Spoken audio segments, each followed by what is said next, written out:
Hi, my name is Felipe, and today I will talk about what makes ScyllaDB so different than Apache Cassandra. I will talk about the numerous unique features ScyllaDB has, explain how we got there, and see how we compare against the most recent Cassandra 5. I work as a technical director at ScyllaDB. I was responsible for our work comparing ScyllaDB and Memcached we published last year. I am a ScyllaDB code contributor and one of the co-authors of Database Performance at Scale. So, if you ever look it up or came into contact with ScyllaDB while searching online, you've probably found numerous pieces of content starting with something like ScyllaDB is a faster implementation of Apache Cassandra in C++. And personally, I find this description misleading as it incorrectly omits many of ScyllaDB's capabilities which go much beyond what Cassandra can do. Notably, you are probably correct to say that at some point in time, ScyllaDB was a faster Cassandra, but how did we get there and how and when have we shifted from that? Well, to understand that, it's important to understand that ScyllaDB has been under development for the past 10 years, and lots of things changed through this period. So naturally, as it happens with any product, it often can be described by the generations or evolutions it went through over the course of time. The first generation of ScyllaDB was all about raw performance. That's when shard per core, everything asynchronous architecture, our role-based cache, and our schedulers basically started to exist. At that time, we laid the fundamental groundwork for a high-throughput, low-latency database. ScyllaDB's second generation was all about feature parity. But we went much beyond that. Materialized views were made production-ready in ScyllaDB for many years now, something Cassandra still flags as experimental even today. And likewise, our Paxos implementation supporting lightweight transactions eliminated lots of overhead and limitations in the existing Cassandra implementation, showing our commitment on building a scalable, performant system in an efficient manner. Cassandra went through at least 3 different indexing implementations, and just recently, in Cassandra 5, they now support what we know in ScyllaDB for many years as local secondary indexes. Our third generation marked our shift to the cloud and continued with our innovations. We introduced ScyllaDB Alternator, our DynamoDB compatible API,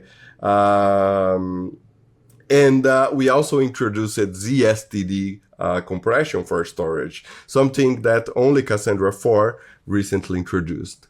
We also dramatically improved our repair speeds via row-level repair, and workload prioritization was, back then, introduced as a feature preview. The fourth ScyllaDB generation kicks in sometime after AWS announced their i3n instance family. With high-density nodes holding up to 60 terabytes of data, something that Cassandra struggles to deal with even today, ScyllaDB managed those workloads with fairly ease.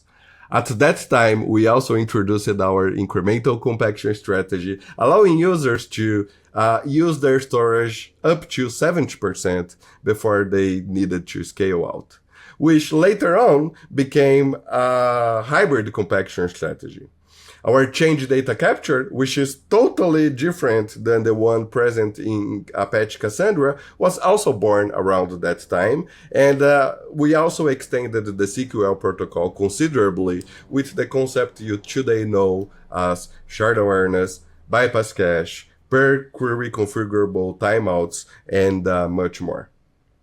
So we then get to the fifth ScyllaDB generation, which, in a way, is still ongoing, and is our path to strong consistency and elasticity with Raft and tablets. So this is a small listing of some of the many features ScyllaDB has, which are nowhere available in Apache Cassandra. Tablets, for example, bring elasticity to ScyllaDB, allowing you to instantly double, triple, or even 10x your cluster size to accommodate unpredictable traffic surges. It also allows you to make much more efficient use of your available storage space, which you are now able to climb up to 90% utilization. Raft brings strong consistency to our metadata, which means that long gone are the days when a schema change could get your cluster into disagreement state, or you would lose access to the cluster because you forgot to update the replication factor of your authentication key space. And those examples I just gave are still a problem in Apache Cassandra. Workload prioritization is a feature which is exclusive to ScyllaDB. It allows multiple workloads to be consolidated under a single cluster with different SLAs defined for each. Repair-based operations ensure that your cluster's data is always in sync, even during topology changes. It addresses a long flaw existing even today in Apache Cassandra, where some operations like replacing failed nodes may actually cause you to lose data. Moreover, we fully eliminated the problem of data resurrection thanks to repair-based tombstone garbage collection. Incremental compaction is now 5 years old and the default strategy in ScyllaDB for many years. Only recently in Cassandra 5, they introduced their new unified compaction strategy, which is yet to prove itself. ScyllaDB row-based cache is also unique. It is enabled by default and requires no tuning. With the bypass cache extension, you can easily prevent invalidating important items from your cache. And ScyllaDB's SS table index caching helps with reducing the I/O access time when you need to fetch data from disk. ScyllaDB also implements a DynamoDB compatibility layer, further positioning us even further from our Apache Cassandra roots. And further, features like per shard concurrence limits and rate limiters per partition are available to protect you when things go wrong. Be it either when a client misbehaves or you are flooded with access to a specific key. We know how important it is for your database to be resilient, and we resist where Cassandra falls short. So those are just some of the many features we developed over the years that differentiate us from Cassandra. So if you're interested, I have a blog where I discuss some of these in more details, which is linked on this slide. So you may be wondering, how do we compare with Apache Cassandra 5? And before we get to that, I would like to answer first a more fundamental question. How do we compare? How do we run performance testing, and why does it even matter? And I find it important to call this out because every now and then I see some claims that Cassandra and ScyllaDB's performance isn't that different. And even sometimes that Cassandra is somehow able to outperform ScyllaDB. And another reason is because benchmarks are largely biased across the industry. We are going to shortly stare at some bar charts, and naturally, unless you look at these charts with some level of understanding, they will be pretty much useless. So all that said, let me give you a quick fundamentals recap on what latency actually stands for.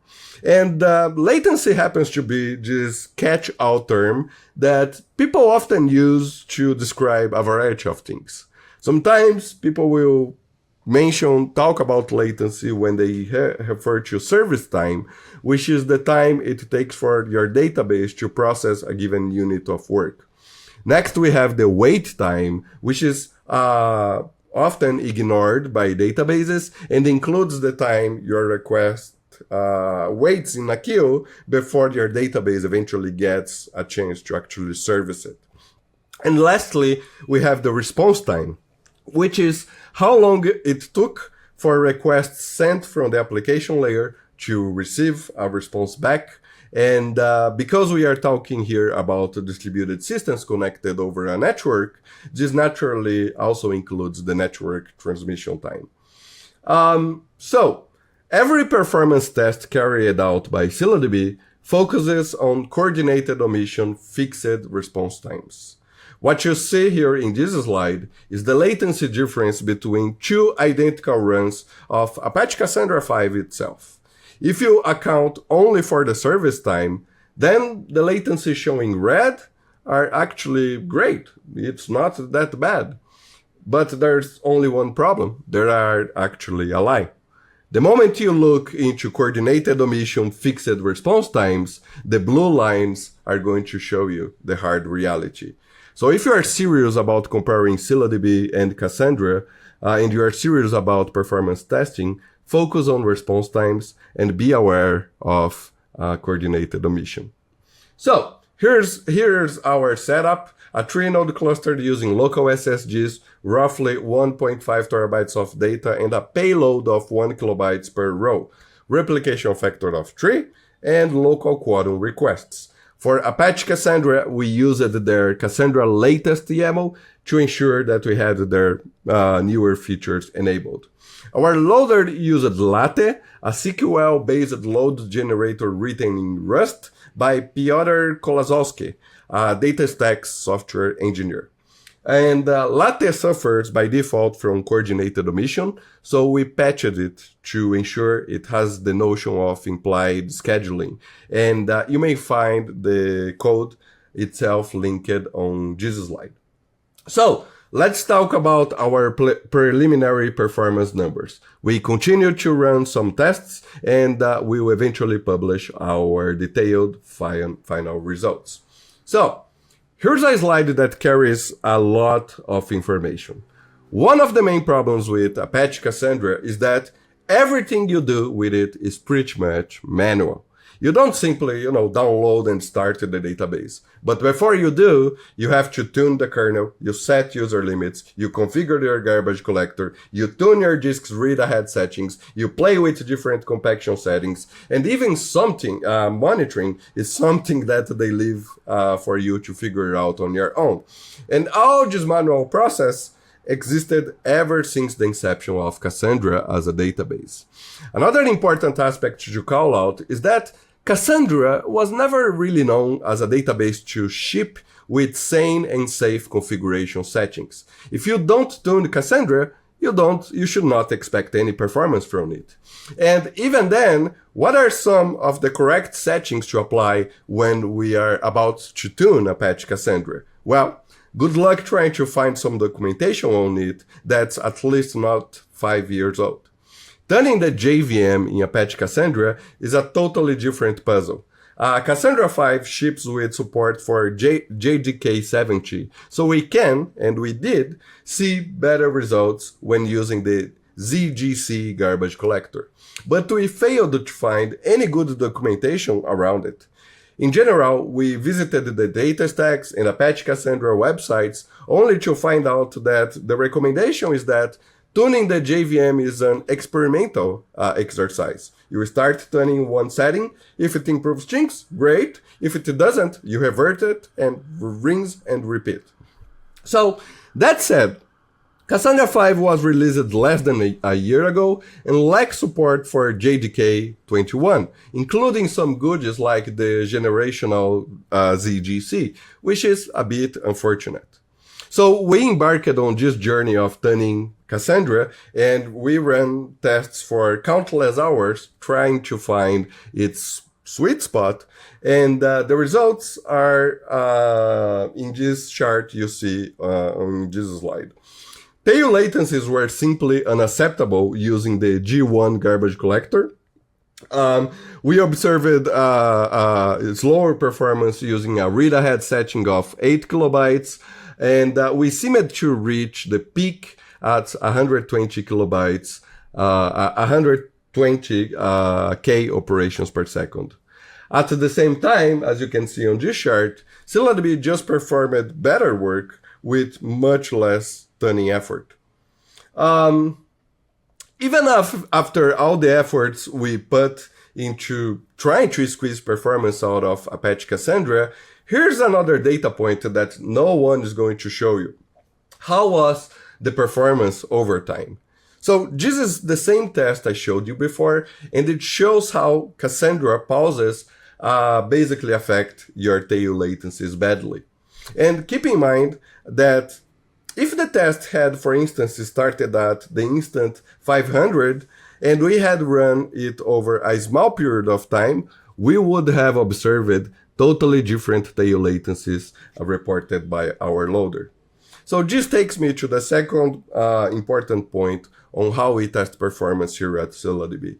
We run tests for a prolonged period of time and observe how the system behaves within that period.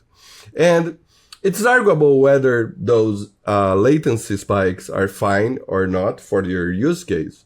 From a purely mathematical point of view, the P99 was indeed below 10 milliseconds, and only after a few pauses, really occurred at some instance of time. These pauses will manifest in your loader statistics as P99.9 and higher percentiles. But the reality is that most people simply ignore those numbers. And because we are seeing that the Cassandra latencies are so great, this might make you believe that you can actually push more against Cassandra. After all, the P99 looks great, doesn't it? So, this is what happens when you try to push more. We went from a rate of 120,000 to 140,000 operations per second. And now we can see that our latencies became just unbearable. If you start seeing frequent pauses, as we had seen in the previous slide, it means you are about to enter the danger zone. After which a subtle traffic increase or a change in concurrency may basically stall your business. Even if we suppose you run a steady workload where the incoming traffic never changes, these pauses are still bad enough as you normalize their frequency over a longer period of time. For example, if every 1% of the time you see a pause, which happens to be the same frequency we saw in the previous slide, then it means your users will observe latencies worse than your SLAs for over 3 days within a year. And we are not even accounting here for aspects outside of your control, like when you need to patch a server or when a disk fails or wears out over time. If your access patterns change within this period and so forth. So in comparison to it, one of the things I want you to pay attention to is how ScyllaDB latencies basically behave while we are sustaining twice as much throughput under the same infrastructure as Apache Cassandra. So this is basically what we call predictable performance. It is almost a straight line with very few variations as the tests run through, and as your application keeps pushing the system. Therefore, ScyllaDB is not only an easier system to manage, but it's also much more predictable than Apache Cassandra. Here's another example of how Cassandra falls behind ScyllaDB. Thread pools. In Apache Cassandra, everything happens within a thread pool. Compactions, main tables, reads, writes, internode communication, and even servicing requests. You do have the flexibility to tune this, and users often fall into the trap of believing that increasing the number of threads will result in better performance, when it actually has higher chances of introducing system contention. As client requests go through a single funnel in Apache Cassandra and eventually reach its messaging service for request handling, this effectively means that your reads and writes won't scale independently, as demonstrated within the below histogram. So look how the blue and red curves always walk next to each other in Cassandra, as opposed to ScyllaDB, where the green and yellow lines are always distant from each other. This is one important benefit of our shared per core architecture, the ability of scaling your traffic independently. Your hardware dictates how your reads and writes will perform, not just a thread pool. So let's take a look at some bar charts now. For an uniform workload reading mostly from disks, ScyllaDB sustained higher throughput across every single test, getting to 2.5x better results in the read mostly one. It is worth noting a few things we've done on this test to help Apache Cassandra. We set the compression's chunk length to 4 kilobytes, because Apache Cassandra defaults to 16 kilobytes, and they would lose by a grand margin if we didn't have set it up. We aligned the read-ahead kilobyte settings to 4 kilobytes to match ScyllaDB's I/O size, and we dedicated as much memory as possible to the Linux page cache for Apache Cassandra, so that Cassandra reads could actually benefit from the operating system page cache, while ensuring that ScyllaDB reads would never hit our read-through cache. So, on our cache workload, we always read and write to the very same set of 40 million partitions. Caching is an interesting thing in Cassandra. First, you need to tune it manually. You have to decide whether you want a key cache, or if you want a row cache, or if you want both. And then you need to figure out how much memory you want to dedicate for each. And what happens is that even if you go to their documentation, you will find that they basically recommend against using these caches.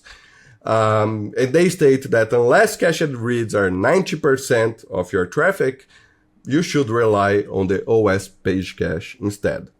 So, I already spoke how Cassandra is not great at providing recommendations. So I went ahead, ignored the recommendations, and tested both with the key and row caches enabled, versus relying only on the page cache.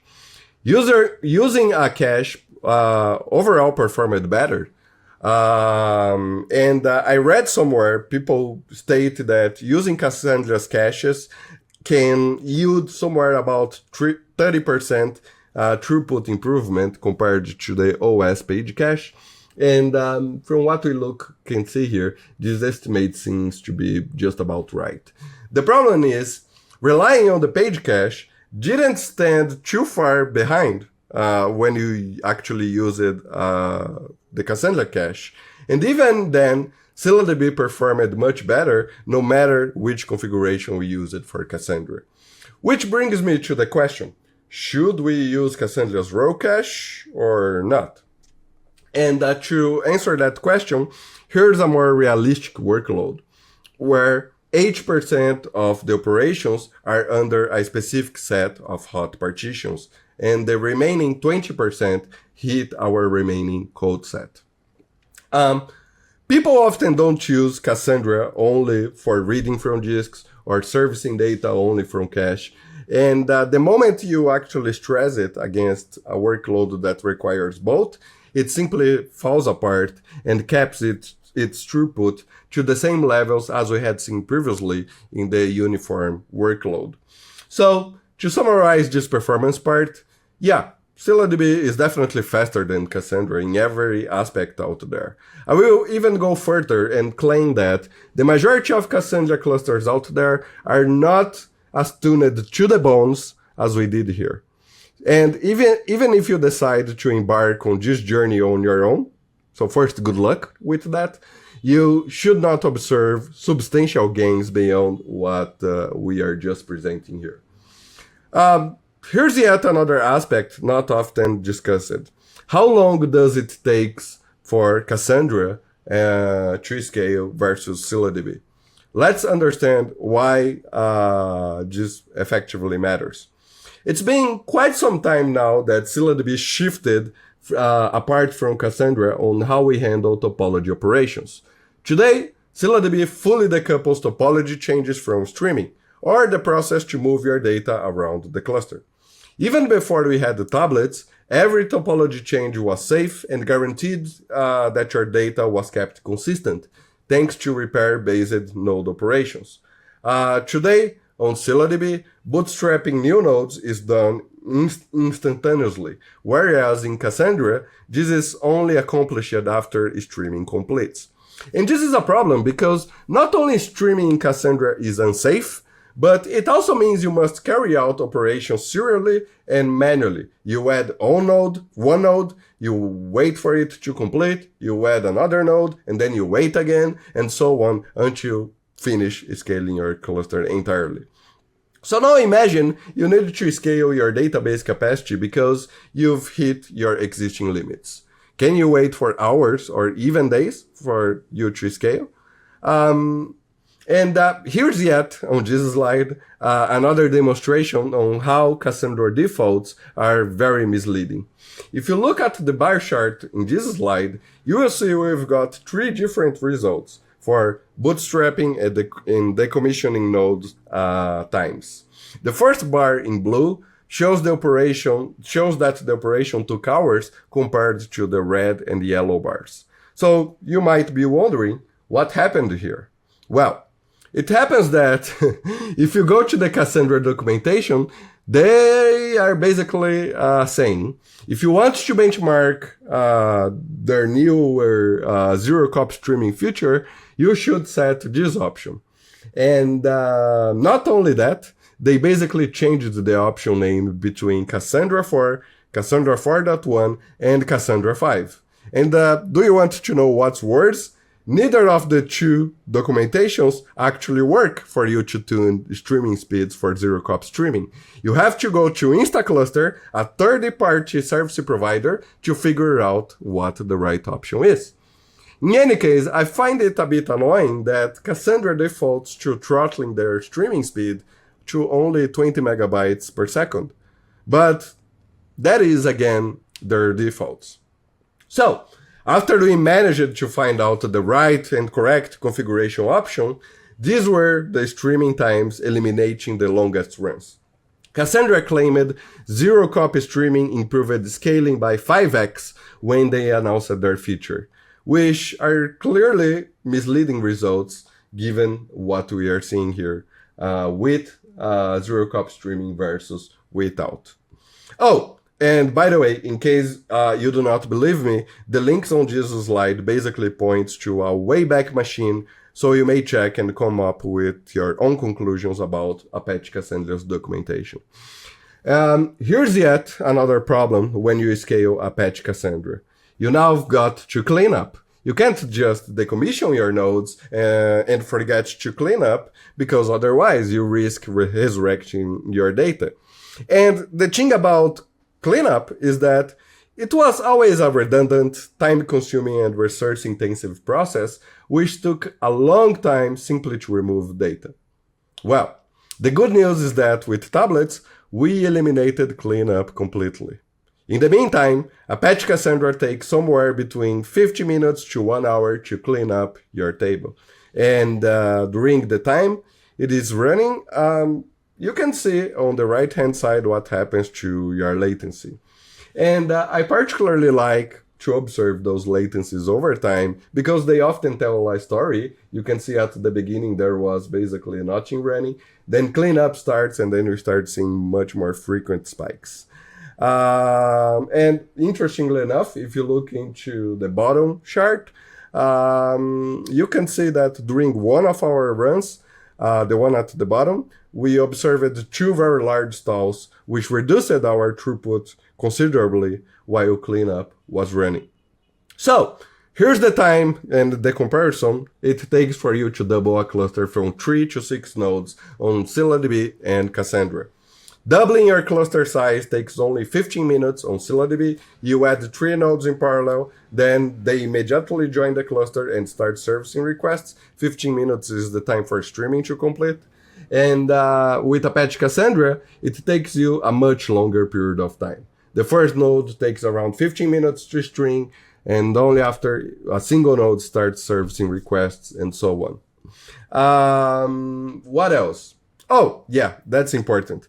An interesting outcome that we observed during our test is that after we scaled our cluster back to its original size, we noticed that one of the nodes we had removed from the cluster was still left in gossip. We noticed that because our loader application started failing, and when we looked up on it more carefully, we realized that we were unable to perform schema changes any longer. And, there is absolutely no way to actually benchmark this, and we noticed that the cluster went back to normal after a rolling restart. So these sorts of shortcomings and inconsistencies are something that ScyllaDB long addressed with Raft, and Cassandra clearly still suffered from it. Okay, so we already know that ScyllaDB continues to be faster than Cassandra. We have lots of more features than Cassandra, and we scale not only faster, but also in a much safer manner than Apache Cassandra. So what does it all mean to you? Well, it means that if you have a throughput-oriented workload where you frequently require heavy data ingestion and your workload can be very spiky, ScyllaDB cuts off your ingestion times quite dramatically under similar infrastructure. Features like workload prioritization can even allow you to consolidate multiple of these workloads under a single cluster, all of this while requiring much less infrastructure. If you happen to run a latency-sensitive workload, ScyllaDB provides you predictable latencies, zero pauses, or tail latency spikes, as it's a more efficient database, even after all the hardcore tuning we did to Cassandra itself. Latency-sensitive workloads also have lots to benefit from tablets, as our instant scaling makes it much easier for you to 2x, 3x, or even 10x traffic. Just add nodes in parallel and leave it up for ScyllaDB to handle the rest. Finally, sometimes you may run a storage-dense workload with hundreds of terabytes or even petabytes of replicated data. If that's your case, here's an exercise I have to you. Log in right now to each one of your Cassandra nodes, or ask your DBA to do that, and check out how much free disk space you have available. With ScyllaDB, we guarantee you that you can reach your storage utilization by 90% before you have a need to scale out. All right, so let's close this out. As I had previously mentioned, most of these results are preliminary, and we will continue to compare ScyllaDB and Cassandra 5. Even then, we can easily see that ScyllaDB continues to outperform and provide more features than Cassandra in every single aspect: performance, scalability, and costs. Interestingly enough, upgrade is one of the limitations of our testing. However, take some time to see all the hard work you need to go through before you can upgrade to Cassandra 5, say from Cassandra 4. Spoiler alert, it is a lot of work, whereas in ScyllaDB, guess what? You simply upgrade and you are done. Lastly, we haven't covered lots of other ScyllaDB goodies in depth, such as our built-in memory stack, nor features like workload prioritization, so I welcome you to keep on looking in our documentation. Oh, and in case you are wondering about vector search, take some time to watch some of our other talks in this summit. Before I go, here are a few important acknowledgements. Valerie was responsible for building our test profiles and patching Latte to address coordinated omission, and Guilherme was responsible for running our ScyllaDB tests. If you'd like to see our test results raw data, Apache Cassandra configuration used, or reproduce our results by yourself, please visit the linked GitHub page. This is what I had to present. Thank you.